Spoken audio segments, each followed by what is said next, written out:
Part 2۔ جناب بات یہ ہے کہ ہم مدرسے سے بھی پڑھے ہیں، ہم اسکول کالج سے بھی پڑھے ہیں، لیکن بزرگان دین کی مجلس میں کوئی فرقواریت کے شکار نہیں ہو سکتے۔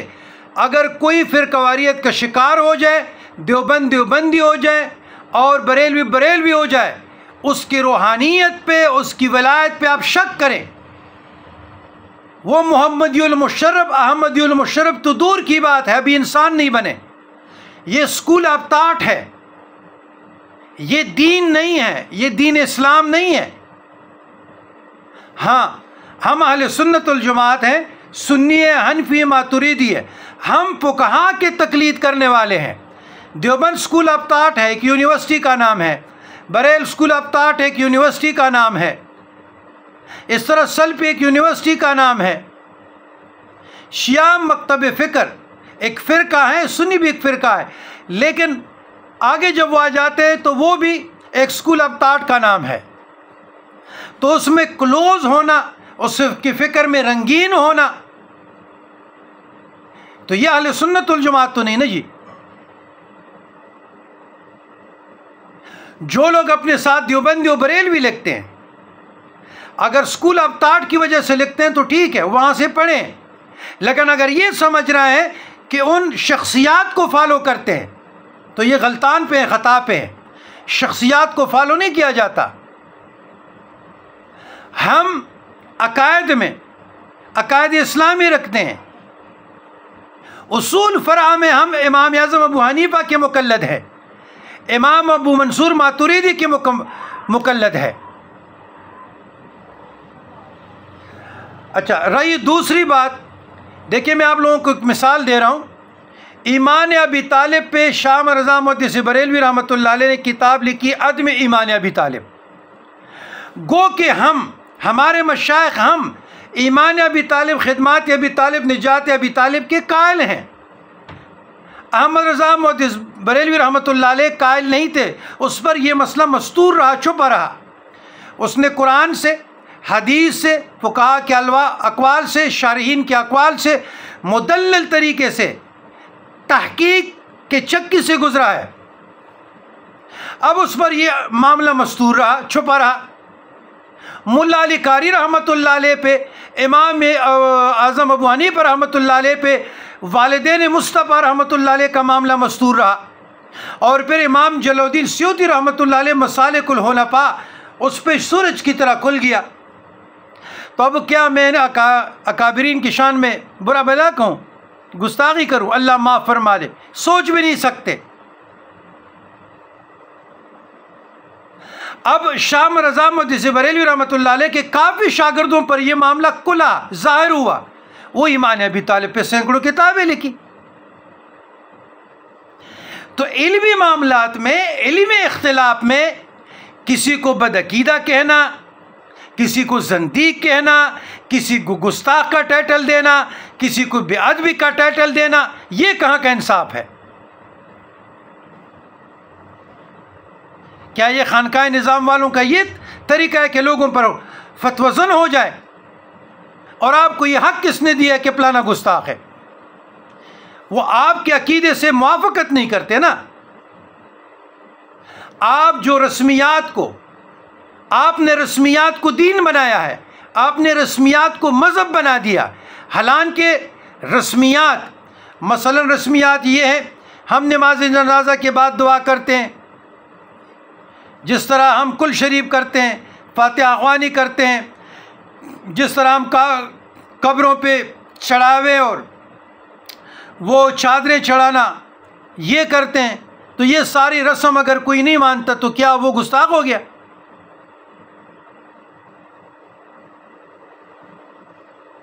اور پھر ہمارا دیکھیں نا، آنکھیں کھل گئی، اللہ کو ہم جواب دیں گے۔ یقین کریں جو خانقاہی سسٹم میں جتنا گند آ چکا ہے اور جتنا قرآن اور سنت تو دور کی بات، تعلیمات صوفیہ کرام پہ عمل نہیں ہے۔ ساری رات بچوں سے نعتیں کہلوانا، غیر ضروری نعتیں پڑھنا، اور نعت والوں کا نہ داڑھی نہ سنت مصطفیٰ، گانوں کے طرز پہ کراچی والوں نے تو اخیر کر دیا. کیا یہ دین ہے؟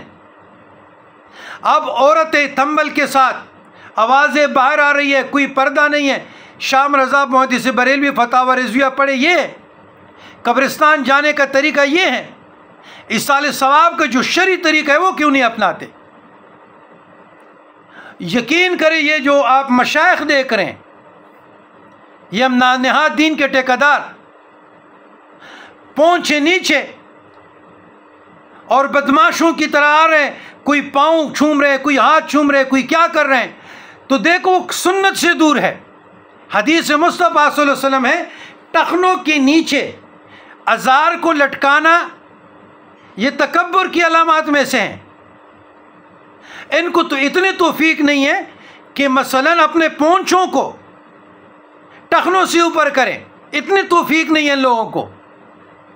جب آپ خود سنت سے معزز نہیں ہے، خود اللہ اور اللہ رسول کے احکام سے دور ہے، تعلیمات صوفیہ کرام سے دور ہے، تو پھر آپ کی خانقاہی سسٹم پہ تو انگلیاں اٹھے گی. بس جی سال میں ایک مرتبہ عرس کر لیا، زبردستی لوگوں کو بیعت کر لیا، جب آپ مرید ہو گئے لکھوں دا اجتماع ہوگا تو ادھر آ جاؤ دعائیں کرتے رہو. یہ تصوف ہے، یہ تعلیمات تصوف ہے، یہ بزرگان دین نے آپ کو وراثت میں چھوڑی ہے کہ آپ قبروں کے مجاور بنے. تو جب ہم یہ باتیں کرتے ہیں وہ کہ جی ان کی زبان میں تلخی پائی جاتی ہے، وہ بابا تلخی نہیں، شریعت پہ عمل کرنا فی زمانے میں بہت مشکل کام ہے. میں تو کہتا ہوں کوئی ہمارے مرید نہ ہو، کوئی خلیفہ نہ ہو، 5 وقت نماز پڑھو اور رسول اللہ صلی اللہ علیہ وسلم کی سنت کو اپنانا کی کوشش کرو، عمل پیرا ہو جائے. اب سب سے بڑے زمانے کے ولی ہے. قرآن سے آپ دور، رسول اللہ صلی اللہ علیہ وسلم کی تعلیمات سے آپ دور، اولی الامر سے آپ لوگ دور، فقہاء کرام کی تعلیمات سے آپ دور، اور جی میں خلیفہ ہوں، حق اس سے کام نہیں چلے گا. تو بات یہ ہے کہ یاد رکھیے گا اہل سنت الجماعت، سنی حنفی مذاہب اربعہ کے تعلیمات اطیعوا اللہ و اطیعوا الرسول وولی الامر منکم ہے، وولی الامر ہے. مشائخ زمانہ، فقہاء زمانہ، اس سے یہ لوگ مراد ہیں.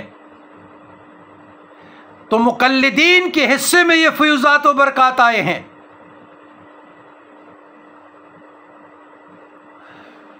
تو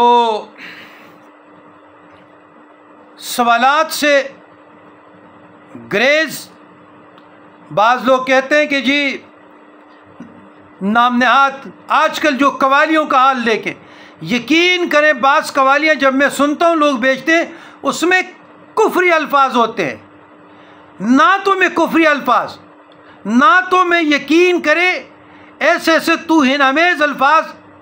وہ ایک شاعر ہوتا ہے نا، وہ تھوڑا مفتی عالم دین شیخ القرآن شیخ الحدیث ہے. تو جناب پہلے نعتوں کو سمجھو، پڑھو، اس کے بعد پھر ادائیگی کرے محفلوں میں. میں نے ایک شخص سے کہا کہ چلو آپ مجھے بتائیں نا جی کہ صبح کے اعمال، مسنون اعمال کیا ہے، شام کے مسنون اعمال کیا ہے، اور فرائض نمازوں کے بعد مسنون اعمال، اور تہجد کے بعد یا پہلے مسنون اعمال. وہ چپ کر گیا. میں نے کہا مسنون اعمال وہ جو حدیث سے ثابت ہو. بات یہ ہے ہم میں خود بھی کمزوریاں پائی جاتی ہے، لیکن قرآن سے، رسول اللہ صلی اللہ علیہ وسلم کی دین سے، ان الدین عند الاسلام، متمسک رہے، اس رسی کو مضبوطی سے تامے رہو، تفرقے میں نہ پڑو. جو آپ کے آباء و اجداد کا رستہ ہے، جو آپ کے مشائخ کا رستہ ہے، اس قدم پہ قدم رکھ کے چلو. یہی سوال کے جواب ہیں. تو امید ہے کہ ہر کوئی اپنا قبلہ درست کرنے کی کوشش کرے گا اور صحیح العقیدہ مشائخ کی مجلس میں، محفل میں، ان کے رنگ میں رنگین ہو کر زندگی بسر کرنے کی کوشش کرے گا. ربنا اغفر لنا ذنوبنا و اسرافنا فی امرنا وثبت اقدامنا وانصرنا علی القوم الکافرین۔